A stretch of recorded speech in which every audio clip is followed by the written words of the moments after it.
Comment apprendre à nager à quelqu'un qui est derrière son écran? Je sais même pas comment on fait une intro sur YouTube. Bon allez Lucas, là, ressaisis-toi, on est parti. Salut à tous, c'est Lucas et je fais cette vidéo pour tous les débutants, tous les aquaphobes et toutes les personnes qui n'ont jamais appris à nager. Alors là, tu te dis sûrement, mais c'est qui ce mec? D'où il sort? Et comment il va nous apprendre à nager? Eh ben je vous l'ai peut-être pas dit, mais dans la vie de tous les jours, mon métier c'est maître nageur. Apprendre à nager, ça fait partie de mon quotidien. Bon, j'avoue peut-être un petit peu moins depuis que les piscines sont fermées, mais bon. On va organiser cette vidéo en 4 étapes, les 4 fondamentaux de la natation. Première étape, la familiarisation avec l'eau, donc apprendre à rentrer dans l'eau sans avoir peur.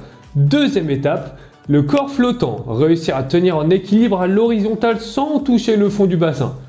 Troisième étape, le corps projectile, réussir à s'élancer dans l'eau en position horizontale sans toucher le sol également. Et quatrième étape, le corps propulseur, réussir à se déplacer par soi-même dans l'eau sans toucher le fond du bassin. Et voilà, vidéo terminée, j'espère que ça vous aura plu, à plus!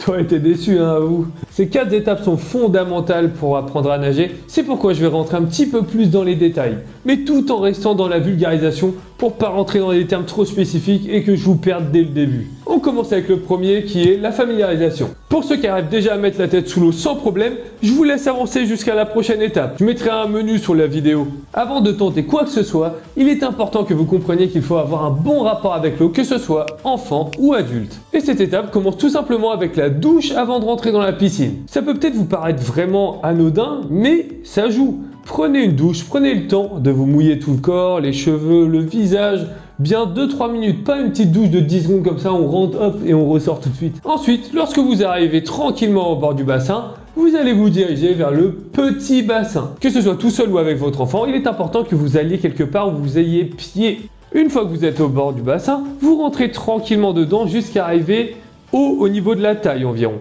Une fois que l'eau vous arrive à peu près à la taille, faites quelques allers-retours dans le bassin, histoire d'habituer votre corps à être en immersion. Une fois que vous êtes à l'aise avec cette étape, descendez dans l'eau jusqu'à hauteur de poitrine et faites des petits mouvements de bras dans l'eau pour vous aider à avancer. Si à cette étape-là, c'est toujours facile, vous pouvez descendre jusqu'aux épaules. En général, jusque-là, ça passe pour tout le monde. Maintenant, ça commence à se corser un petit peu. La prochaine étape est de réussir à être en immersion totale, donc c'est-à-dire tête sous l'eau en entier. Et ça peut faire un petit peu peur, c'est normal. Au lieu d'y aller directement comme un bourrin, on va y aller étape par étape. Vous allez commencer à y aller en mettant juste la bouche sous l'eau, tranquillement, vous restez quelques secondes et vous remontez. Une fois que cette étape-là est passée, même chose en descendant jusqu'au niveau du nez. Une fois que vous avez réussi, les yeux, le front, puis la tête entière. Ne vous inquiétez pas, l'eau ne va pas rentrer dans votre bouche et vous n'allez pas respirer sous l'eau. Et au pire, si vous avez un petit peu d'eau qui rentre dans la bouche, c'est pas grave, vous n'allez pas mourir, on boit tous les jours de l'eau. Il y a tout le temps de l'eau qui rentre dans notre bouche. Je vais peut-être pas mettre ça.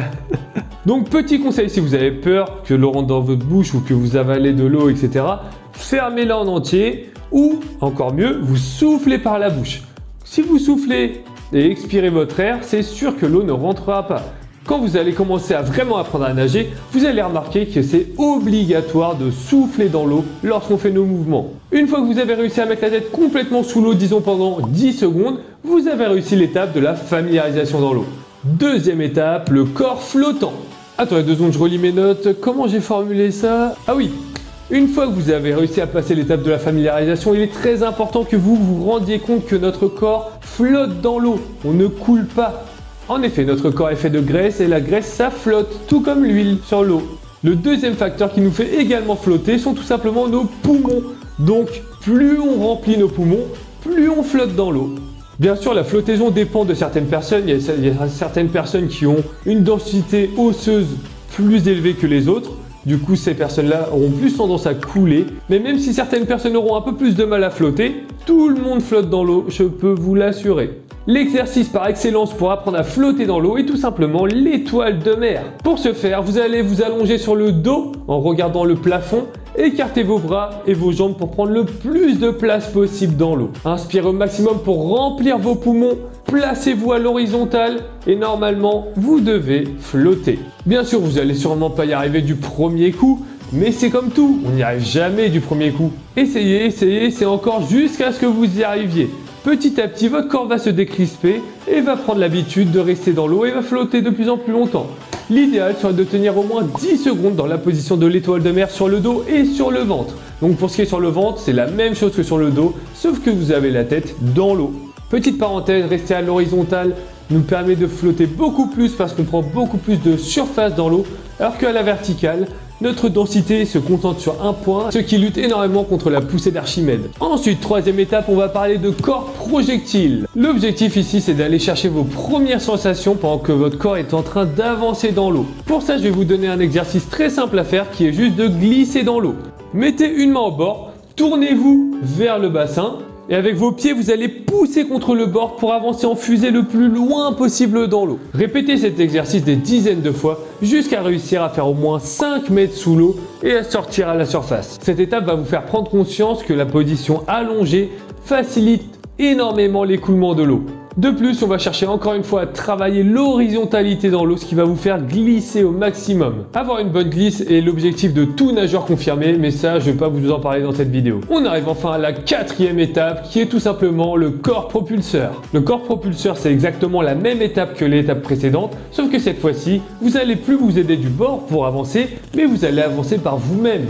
Pour commencer, il va falloir travailler la propulsion de vos jambes. Pour ça, prenez une planche ou une frite, quelque chose sur lequel vous pourrez prendre appui avec vos bras. Ensuite, commencez à vous élancer dans l'eau. Mais cette fois-ci, contrairement à l'étape précédente, on ne va pas juste relâcher le mouvement, parce que là, sinon, vos jambes vont juste couler et vous allez finir à l'arrêt. Donc, pour éviter de finir à l'arrêt et de rester bien à l'horizontale, vous allez commencer par faire l'exercice de base des battements de jambes. Pour ce faire, vous allez juste battre des jambes de manière asymétrique vers le haut et vers le bas. Essayez de créer un petit peu de mousse derrière vous. Vous n'allez peut-être pas y arriver du premier coup. Au début, vous allez avoir l'impression de ne pas avancer du tout. C'est pour ça, il faut le répéter, le répéter, le répéter, le répéter. La natation, c'est comme tout, faut être bête et méchant, faut suivre les instructions et le faire, c'est tout. Plus vous allez le faire, plus vous allez réussir à trouver vos appuis dans l'eau et plus vos battements seront efficaces. Pour être encore plus efficace, je vous conseille vraiment de mettre la tête dans l'eau pendant que vous faites vos battements, pour être encore plus allongé dans l'eau. Faites-le également sur le dos, pour avoir les mêmes sensations sur le ventre que sur le dos. Une fois que vous commencez à réussir à faire des longueurs entières de battements de jambes avec une planche ou avec une frite devant, faites la même chose sans matériel. Là, ça va peut-être vous faire bizarre au début, vous allez peut-être pas y arriver, mais c'est normal. Pareil, il faut répéter, répéter, répéter, répéter, répéter. Et au pire, dans tous les cas, si vraiment vous êtes bloqué à une étape, il y a des maîtres nageurs autour de vous normalement dans les piscines et ça ne les dérangera pas si vous allez leur poser une petite question pour demander un conseil. Une fois que vous arrivez à vous déplacer comme ça sur le ventre et sur le dos, allez dans le grand bassin et faites la même chose. Vous allez voir, c'est exactement pareil. Plus vous allez le faire, plus vous allez être à l'aise et plus vous allez être efficace. Si vous arrivez à faire des longueurs comme ça dans le grand bassin, vous saurez donc nager. Alors, il y en a sûrement qui se disent, mais attends, mais apprendre à nager, c'est pas faire de la brasse, du crawl? Alors oui, ça c'est ce qu'on appelle des nages codifiées. C'est les nages qui sont réglementées. Il y en a 4, le papillon, le dos, la brasse et le crawl. Et apprendre ces nages, c'est vraiment une étape différente encore. Ça, c'est encore le cran du dessus. Je vais pas le voir avec vous dans cette vidéo, sinon cette vidéo, elle fera 1h30 au moins. Avant de vous laisser, je vais juste vous donner quelques conseils pour l'ordre des nages à apprendre. Première nage à apprendre et à savoir nager, c'est le dos crawlé. C'est la plus simple parce qu'au niveau de la coordination, c'est la plus facile. La respiration, il n'y a pas besoin de la gérer parce que la bouche est tout le temps à l'extérieur de l'eau. Deuxième nage, la brasse, un petit peu plus compliqué que le dos au niveau de la coordination. Et cette fois-ci, il va falloir que vous gériez la respiration parce que c'est une nage ventrale et que sur les nages ventrales, on a la tête dans l'eau. Troisième nage, le crawl. Pas beaucoup plus dur au niveau coordination, mais bien plus compliqué à comprendre au niveau de la respiration. Parce que là, cette fois-ci, on va pas nager devant, mais on va travailler sur une respiration costale. Et enfin, la quatrième nage, le papillon. Cette nage, elle est vraiment réservée aux nageurs confirmés. Déjà d'une, il faut beaucoup plus de force pour la nager. La coordination bras-jambes, la souplesse des épaules, etc., c'est bien plus complexe à apprendre. Bien sûr, vous n'êtes pas obligé de respecter cet ordre. Vous pouvez très bien commencer à apprendre à nager par le crawl ou la brasse. C'est vous qui voyez après.